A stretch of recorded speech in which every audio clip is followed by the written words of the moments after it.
И като говоря за бюджетни автомобили, BMW 335 2015 година стъпва точно 13 200 лева до София.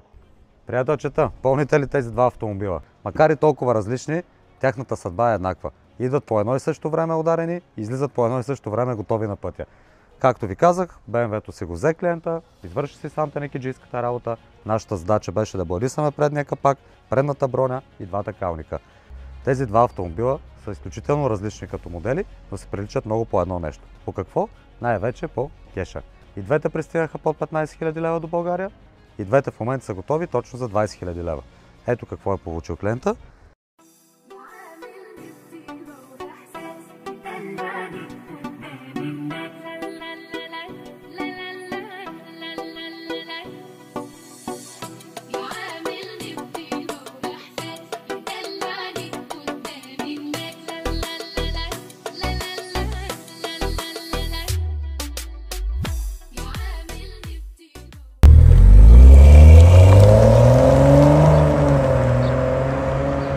Ето какво получаваме за 14 900 лева.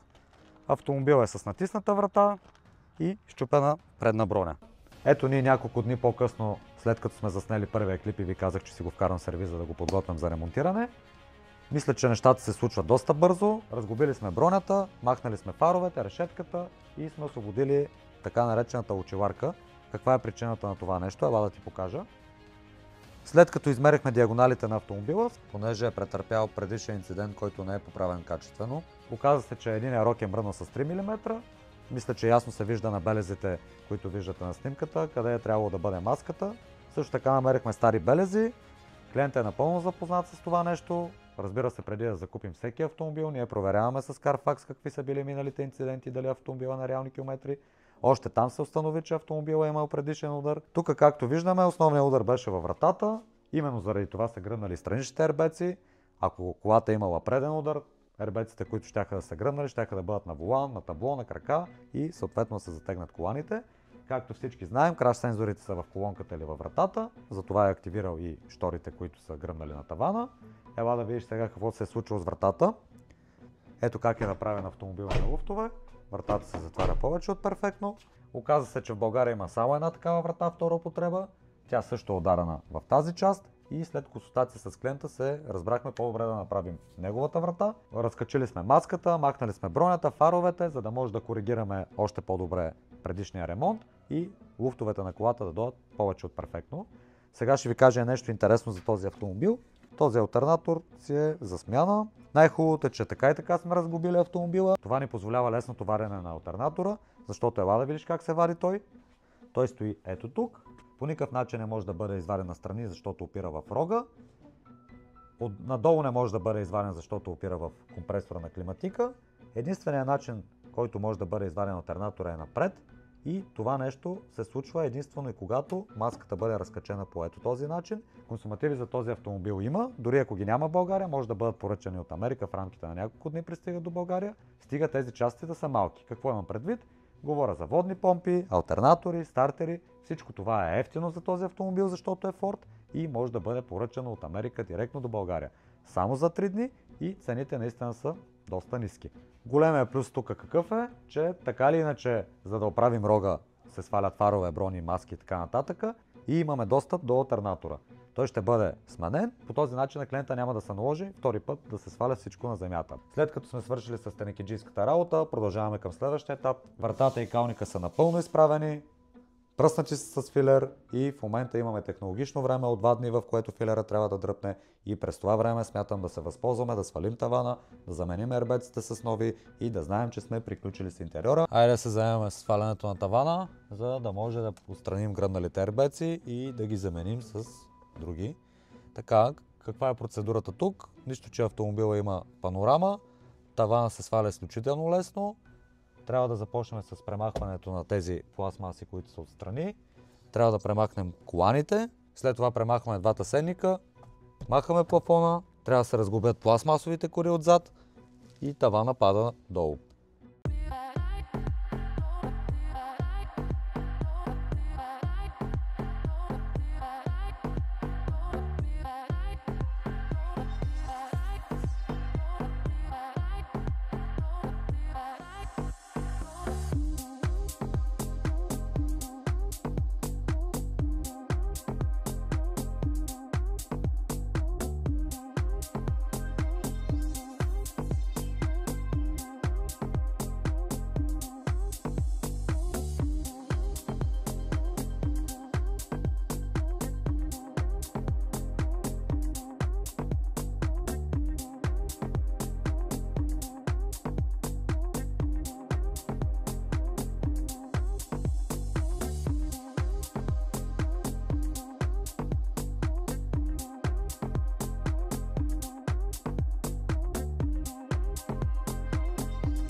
Тук големия плюс е, че когато са гръмнали airbag-ите, са успяли да изхвърлят тавана отвънка и не е успял да се смачка и няма да има смисъл да го даваме да го изпълват и да му сменят тапицерията. Сега каква е задачата? Сменяме страничните airbag с нови, слагаме обратно тавана и всичко е готово. Клиентът е изкарал късмет, защото черен таван, за да се опъне, смени плата, щеш да струва някъде в порядъка между 300 и 500 лева, което за негов късмет не се е случило. Айде сега да махаме ербеците, да слагаме нови и да качваме тавана обратно. Преминаваме към сваляне на завесите. Тук бъдете изключително внимателни, защото болчетата са много близо до прозореца. Забравете за винтоверти и всякакви други машини. Даже моя съвет е да се вземе ето такава малка трещотка, защото буквално трещотката минава на милиметри от предния прозорец. Айде след като сме свалили вече ербеците, да ги фърляме тия чаршафи, отваряме тавана и да продължаваме напред. Тук вървим със същата последователност, качваме тавана отзад напред, почти сме готови. Останаха само сенниците и плафоните и може да продължаваме към следващия етап. Ето вече сме готови с тавана, качили сме го, я да запалим автомобила. Защо продължава да свети лампата на airbag-а? Защото трябва да направим още една стъпка. Трябва да свалим airbag модула, който е под централната конзола, софтуерно се изчисти краша, да се сложи обратно централата и тогава вече няма да имаме светеща лампа на airbag-а. След като рестартирахме краш датата на централата, ето вече нямаме абсолютно никакви лампи на таблото. Ето няколко седмици по-късно какво се е случило. Успяхме да възстановим вратата и калника, също така да ги боядисаме. Възстановихме фара, възстановихме решетката.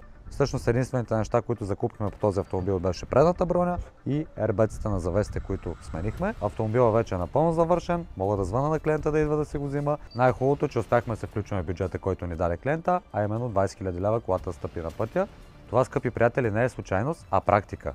Дълги години сме вкарвали автомобили, възстановявали сме ги и сме ги продавали. Сега искаме да предадем този опит на вас. Не само ще ви докараме колата и ще ви я връчим, а може да ви я ремонтираме и до ключ, както направихме с този Ford.